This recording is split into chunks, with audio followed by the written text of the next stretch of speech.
आप भी ट्रेन से यात्रा करते हैं तो ये खबर सुन लीजिए, ये आप ही के लिए है खबर। नमस्कार, इन्फॉर्मेशन देख रहे हैं यहाँ पर मैं हूँ सानिया आपके साथ। जो भी यात्री ट्रेन से ट्रेवल करते हैं, कहीं जाते हैं, उनको कहीं घूमने जाना होता है तो ट्रेन से ही जाना प्रीफर करते हैं, तो ये खबर आप जान लीजिए। बात ये है कि आपको पहले रिजर्वेशन के लिए घंटों लाइन में लगना पड़ता था और आपको काफ़ी दिक्कत होती थी। कई बार तो अगर तत्काल में टिकट कटवाना होता था तो आपको एक एक दिन पहले से टिकट कटवाने के लिए रहना पड़ता था स्टेशन पर। लेकिन अब ऐसा बिल्कुल भी नहीं होगा, आप 5 सेकंड के अंदर ही टिकट कटवा सकेंगे। कैसे, हम आपको इस खबर में बताते हैं। मुजफ्फरपुर जंक्शन समेत पूर्व मध्य रेलवे के सभी स्टेशनों के यात्री आरक्षण केंद्रों यानी कि PRS के अब तेजी से टिकटों की बुकिंग, कैंसिलेशन और चार्ट जारी करने का काम होगा।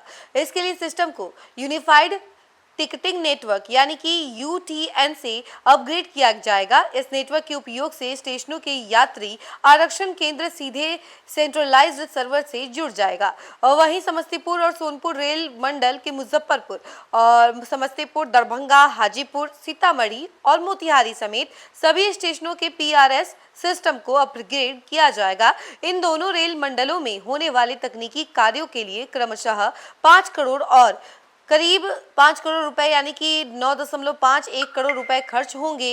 इसके साथ ही रेलवे बोर्ड ने पूर्व मध्य रेलवे को राशि आवंटित कर दी है। जल्द ही एजेंसी का चयन कर कार्य शुरू कराया जाएगा। इसके 4 माह में पूरा होने के आसार हैं। UTN तकनीक की मदद से अब रिजर्वेशन सिस्टम पूरे भारत में एक जैसा फास्ट और ऑनलाइन होगा। यह रेलवे का नया सिंगल नेटवर्क सिस्टम है जो पूरे भारत के PRS को एक साथ जोड़ता है। पूर्व मध्य रेलवे के सभी 5 रेल मंडलों में यह अपग्रेडेशन कार्य होगा। पहले हर जोन और डिवीजन का PRS सर्वर अलग अलग होता था। जैसे मुजफ्फरपुर से दिल्ली का टिकट काटने के लिए 2 सर्वर से संपर्क करना पड़ता था। इस वजह से पीक टाइम में साइट हैंग होने और टिकट फेल होने या डुप्लीकेट बुकिंग की समस्या आती थी। अलग अलग जोनल सर्वर के बदले सेंट्रलाइज्ड क्लाउड सर्वर होने से टिकट बुकिंग 10 गुना फास्ट होगी। सभी PRS काउंटर, इंटरनेट बुकिंग और मोबाइल ऐप को नए UTN सर्वर से जोड़ा जाएगा। वहीं आपको बता दें कि IRCTC और PRS काउंटर से बुकिंग फास्ट होगी। मात्र 5 सेकंड में टिकट बन जाएगा। जी हाँ, सही सुन रहे हैं आप। पेमेंट कटने और टिकट ना बनने जैसी तकनीकी समस्याएं नहीं होंगी। यात्रियों को रियल टाइम वेटिंग लिस्ट का अपडेट मिलता रहेगा। सभी PRS को एक नेटवर्क से जोड़ने पर स्टेशन पर लाइन कम होगी और ऑनलाइन सिस्टम हैंग नहीं करेगा।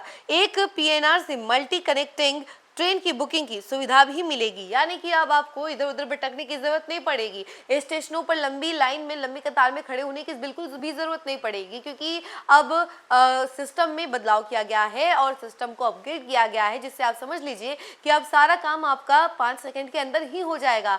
आप ऑनलाइन माध्यम से देख सकेंगे। पहले होता था कि साइट जो है हमेशा हैंग कर जाता था, कभी सर्वर डाउन रहता था, कभी कोई दिक्कत आ जाती थी, लेकिन अब ऐसा बिल्कुल भी नहीं होगा। अब इसे अपग्रेड किया जा रहा है और एडवांस किया जा रहा है ताकि आपको दिक्कत ना हो और यात्रियों को समय पर सारी डिटेल्स मिल सके। वहीं UTN को कैसे समझे ये भी हम आपको बता देते हैं। पुराने सिस्टम में 4 मेन फ्रेम सर्वर यानी कि दिल्ली, मुंबई, कोलकाता, चेन्नई होते थे और हर जोन अपने सर्वर से जुड़ा होता था। लोड ज्यादा होने पर यह सर्वर बिजी हो जाता था।